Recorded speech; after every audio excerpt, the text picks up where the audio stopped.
नमस्कार. निवेदक विठ्ठल पवार या माझ्या यूट्यूब चॅनलमध्ये आपल्या सर्वांचं सहर्ष स्वागत.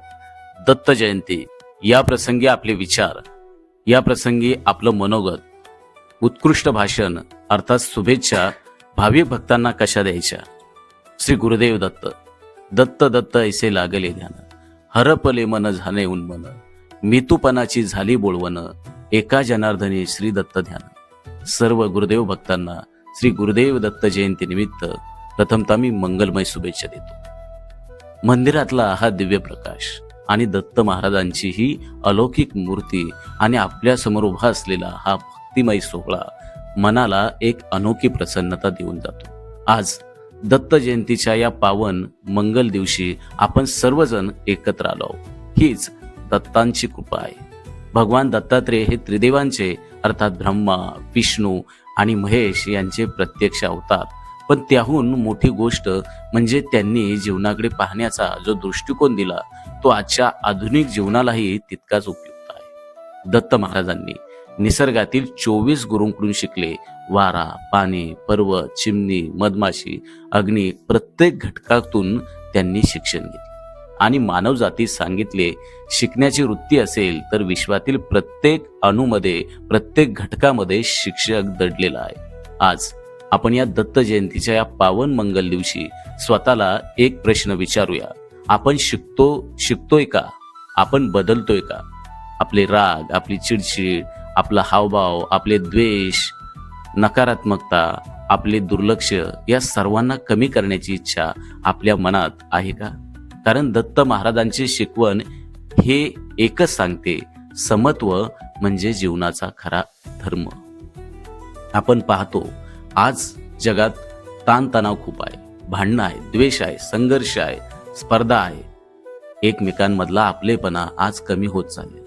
घरात, समाजात, नात्यात, राजकारणात अगदी सगळीकडे आपल्याला अस्थिरता जाणवते. म्हणूनच दत्तांची शिकवण आज अधिक महत्वाची आहे. दत्त आपल्याला शिकवतात की मन शांत ठेवा, संयम ठेवा आणि निसर्गाशी, समाजाशी, सर्व जीवांशी प्रेमानं वागा, एकोप्याने वागा, सलोख्यानं वागा, बंधुत्वाचं दर्शन एकमेकांमध्ये घडू द्या. मी स्वतःही अनेक वेळा अडचणीत असताना श्री दत्तांच्या दर्शनाला गेलो आहे. मंदिरात बसलो की माझं मन शांत होत. कारण दत्त म्हणजे फक्त देव नाही, दत्त म्हणजे स्थिरता, दत्त म्हणजे आपल्या जीवनाचं संतुलन आणि दत्त म्हणजे मानवी जीवनाचं सामर्थ्य. आपण दत्तांची पूजा करून परत आलो आणि पुन्हा राग, तक्रारी, भांडणं सुरू झाली तर पूजा व्यर्थच आहे. पण जर पूजा झाल्यावर आपल्या मनात आज मी एखाद्या व्यक्तीवरती प्रेमानं बोलेल, आज मी एखाद्याला मदत करणार अशी भावना निर्माण झाली तर तीच खरी दत्त भक्ती. दत्त जयंती म्हणजे देवाचं किंवा त्या प्रतिमेचं पूजन करणे केवळ नाही, किंवा दिवे लावणे नाही, किंवा केवळ पालखी काढणं किंवा केवळ अभिषेक करणं या परंपरा पवित्र आहेतच.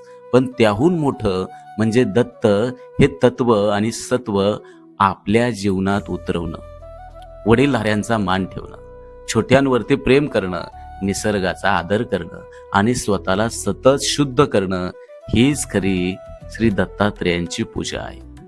हेच या प्रसंगी मी आपल्याला दत्त जयंतीच्या प्रसंगी सांगेन. आज इथं उपस्थित तरुणांसाठी एक संदेश दत्त महाराजांनी सांगितलेला ऐका. शिकण्याचा मंत्र आपल्या आयुष्यात लागू करा. प्रत्येक दिवस स्वतःला सुधारण्याचा दिवस बनवा. मोबाईल, ताण, सोशल मीडियाच्या गोंधळात शांत मन शोधत असाल तर दत्तांची शिकवण तुमच्या सर्वांसाठी मोठा मार्गदर्शक ठरू शकते. चला, आजच्या या पवित्र दत्त जयंतीच्या दिवशी आपण एक संकल्प सर्वांनी मिळून या प्रसंगी करूया. मी शांत राहीन, मी संयमी राहीन, मी शिकत राहीन आणि मी एक चांगला माणूस बनण्याचा प्रयत्न आजच्या दिवसापासून करण्याचा संकल्प करत आहे. आणि हा संकल्प आपल्या आयुष्याला उजळून टाकेल. शेवटी दत्तांचा एक सुंदर संदेश, ज्याच्या मनात दया, ज्याच्या वागण्यात समत्व आणि ज्याच्या कर्मात सेवा, तोच माझा खरा भक्त. याच भावनेतून आपण सर्वांनी दत्त जयंती साजरी करूया. पुन्हा एकदा सर्व दत्त भक्तांना दत्त जयंतीच्या मनापासून शुभेच्छा. भवतु सब्ब मंगलम असं म्हणत सर्वांचं मंगल व्हावं, शुभ व्हावं. जय गुरुदेव दत्त. आमच्या चॅनलवर नवीन असाल तर सबस्क्राईब बटनावर क्लिक करा आणि बेल आयकॉन प्रेस करा.